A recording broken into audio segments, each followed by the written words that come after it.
नमस्कार, मैं अमित ओझा और आप देख रहे हैं इंडियन टीवी न्यूज। अभी हम मौजूद हैं गोरखपुर के डीएम कार्यालय पे, जहां पे आज आम आदमी पार्टी एक प्रदर्शन कर रही है।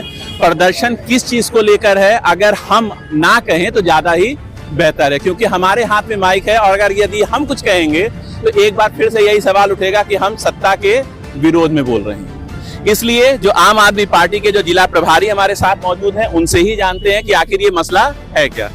तो सबसे पहले आप यहाँ पर आज आप सारे लोग धरना प्रदर्शन के लिए आए हैं, क्या मामला है? देखिए, जो 16 जून 2025 को सरकार ने एक नोटिफिकेशन इशू किया कि इस उत्तर प्रदेश में 27,000 स्कूलों को बंद किया जाएगा। बंद किया जा रहा है कि मर्ज किया जा रहा है? नहीं, वही तो बात है। आप भी मर्जर करना बंद कर दीजिए। नहीं, मैं नहीं कहूंगा कि मेरे हाथ में माइक है, आप कहेंगे, मैं आपकी आवाज जनता तक पहुंचाऊंगा। सरकार कह रही है कि मर्ज कर रहे हैं, लेकिन मर्ज नहीं हो रहा है। सोचिए कि आदरणीय अटल जी की सरकार ने जब ये लाया था आदेश कि 300 की संख्या जहां होगी वहां पे एक स्कूल खोले जाएंगे। 1 किलोमीटर के राइट टू एजुकेशन बोलते हैं कि 1 किलोमीटर के परिधि में एक स्कूल होना चाहिए। तो शिक्षा, सबसे पहली बात है कि शिक्षा है, इसको व्यापार के तरीके से नहीं देखना चाहिए। दूसरी चीज, यदि ऐसी व्यवस्था थी तो उस 300 की आबादी में जितने बच्चे पढ़ रहे थे उनका क्या होगा? ठीक है, 50 बच्चे ही यदि पढ़ रहे हैं तो 50 बच्चे तो शिक्षा से वंचित हो जाएंगे।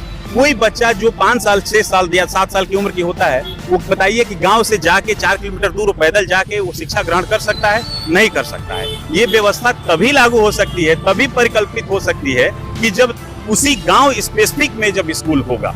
तो आम आदमी पार्टी ने करके ये दिखा दिया है भाई साहब कि पंजाब में और दिल्ली में भी आम आदमी पार्टी ने विश्व स्तरीय स्कूलों को स्थापित किया, वहाँ स्कूलों की व्यवस्था अच्छी की, वहाँ टीचरों को अच्छे तरीके से ट्रेन किया और उसमें काम ले रही है। तो उत्तर प्रदेश में भी ये चीज होना चाहिए, ये कर सकती है। उसी कहीं ना कहीं ये भी तो माना जा सकता है कि जो विद्यालय के जो टीचर हैं या बाकी जो लोग हैं, उनकी भी उदासीनता है कि बच्चे हर साल जो है घटते जा रहे हैं।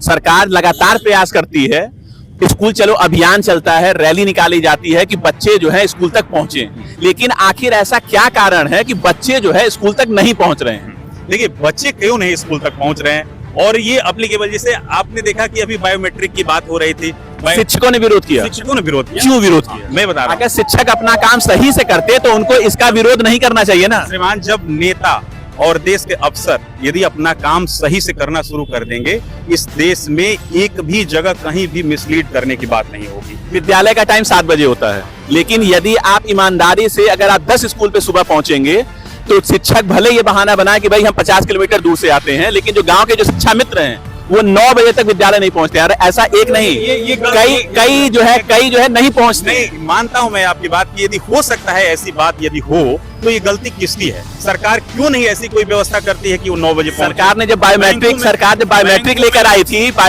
आई थी, सारे शिक्षकों ने ऑलरेडी इसके खिलाफ धरना प्रदर्शन शुरू कर दिया। मैं बता रहा हूँ, बताइए, पुलिस के लोगों का कोई कहीं बायोमेट्रिक लगता है? पुलिस प्रशासन के लोगों को कहीं बायोमेट्रिक लगता है? 24 घंटा पुलिस के लोग काम करते हैं।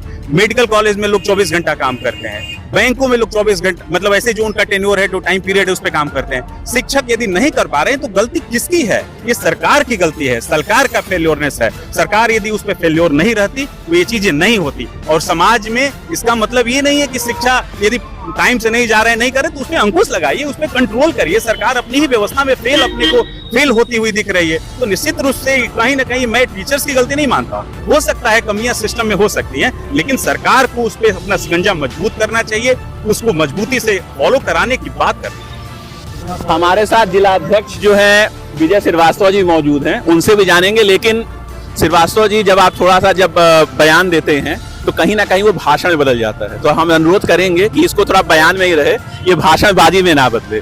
तो इसको लेके क्या कह रहे थे कि आप शिक्षकों के बारे में कुछ कह रहे थे, बताएंगे? आप बताइए। पहला तो जो हम लोग प्रदर्शन कर रहे हैं वो ये कर रहे हैं कि स्कूलों को बंद किया जा रहा है। आपने कहा कि बंद किया जा रहा है कि मर्ज किया जा रहा है। ये बताइए, जिस विद्यालय को मर्ज करने के बाद उस विद्यालय में ताला नहीं लगेगा? वो तालाबंदी नहीं हुई उस स्कूल की। हम इसके खिलाफ हैं। हम नहीं कह रहे, सरकार कह रही है। सरकार को कहने दीजिए, सरकार तो बहाना खोजती है अपने कमियों को छुपाने के लिए। सरकार तो, अगर सरकार चाह दे, जैसे दिल्ली की सरकार ने चाहा स्कूल 1 नंबर पे हो गए, पंजाब की सरकार ने चाहा स्कूल 1 नंबर पे हो गए, वही टीचर पढ़ाने लगे। आखिर आपके अंदर कोई तो कमी है, कि आप स्कूल नहीं चलवा पा रहे हैं। मैं ये कह रहा हूं कि आप जो है खिचड़ी दे दीजिए, स्कूल ड्रेस का पैसा गार्जियन के खाते में भेज दीजिए, उससे शिक्षा सुधरने वाली है? शिक्षा को सुधारने के लिए जो टीचर है उनको अपडेट कराइए।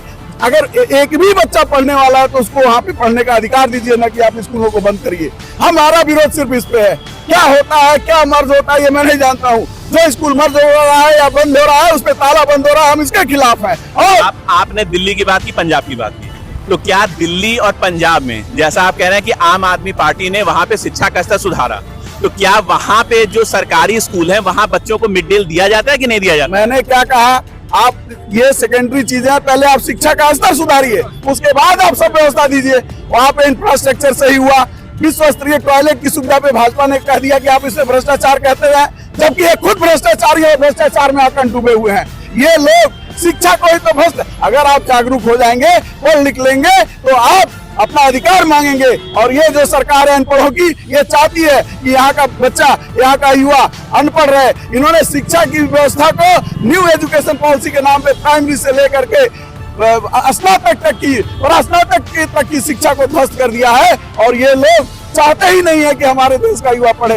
ये लोग चाहते हैं पकौड़ा तले, नाले से गैस बनावे, अनपढ़ बना रहे, हमको वोट देता रहे, हिंदुस्तान मुसलमान पाकिस्तान अफगानिस्तान करते रहे, बस शिक्षा पे ध्यान न दिया जाए। यानी कि आप ये मान रहे हैं कि टीचरों का सही इस्तेमाल ये सरकार नहीं कर पा रही। हमने ये कहा कि आप एक स्कूल है, वही स्कूल क्यों बंद कर रहे हैं? आप वहाँ पे व्यवस्था को सुधारिए। आप वहाँ पे जो बिना मान्यता के स्कूल चल रहे हैं, कैसे चल रहे हैं, इनका एसडीआई क्या कर रहा है, इनका विभाग क्या कर रहा है, कैसे वो बिना मान्यता के स्कूल चल रहा है? वहाँ बच्चे लालच में जा रहे हैं। आप जो हाँ कोई स्तर ही नहीं है पढ़ाई का, योग्य टीचर ही नहीं है, उनको आप परमिशन दे रहे हैं, कोचिंग संस्थानों को बढ़ावा दे रहे हैं। स्कूलों को तो आपने नष्ट कर दिया है, खत्म कर दिया है। आप स्कूलों को अपडेट करिए, टीचर को अपडेट करिए, अपनी निगहबानी बढ़ाइए और एक भी स्कूल मत बंद करिए, क्योंकि अगर आप ऐसा करेंगे, आम आदमी पार्टी जबरदस्त आपका विरोध करेगी और ये जन आंदोलन बनेगा संजय सिंह जी के नेतृत्व में। और इसी मुद्दे पे या तो आप थूक के चाटेंगे या आप सत्ता से बेदखल होंगे। आप जहाँ रहते हैं, क्या आपके अगल बगल भी कोई सरकारी विद्यालय है? हर मोहल्ले में सरकारी विद्यालय है। आपके अगर विद्यालय में आपके मोहल्ले में अगर सरकारी विद्यालय है, वहाँ टीचर भी होंगे। क्या आपकी जानकारी में है कि एक भी सरकारी टीचर का बच्चा उसी सरकारी विद्यालय में नहीं पढ़ता है? क्यों? आखिर मैं आपसे उल्टा ये सवाल करना चाहता हूँ कि अगर वो बच्चे नहीं पढ़ते हैं तो कुछ तो कारण रहा होगा।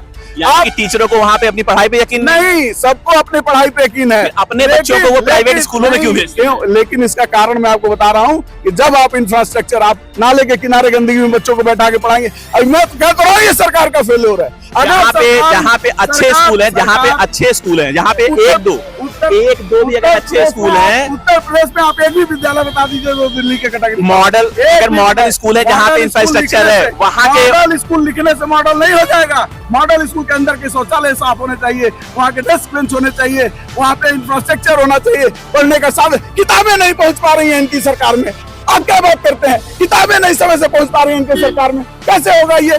कैसे बच्चे पढ़ेंगे? कहते हैं फ्री एजुकेशन हम दे रहे हैं, और आप लोग जो है समय से, अभी जुलाई शुरू हो गया, अगस्त सितंबर तक ये नए सत्र की किताब नहीं दे पाएंगे। ये इनकी कमी है। इन कमियों को ये दूर करें, तब ये बात करें कि कौन और दूसरे के अंदर क्या कमी है। अगर इन कमियों को दूर नहीं करते हैं, सस्ता उपाय ताला बंद कर दो। ये नहीं चलेगा। ये अनपढ़ की सरकार को भुगतना पड़ेगा।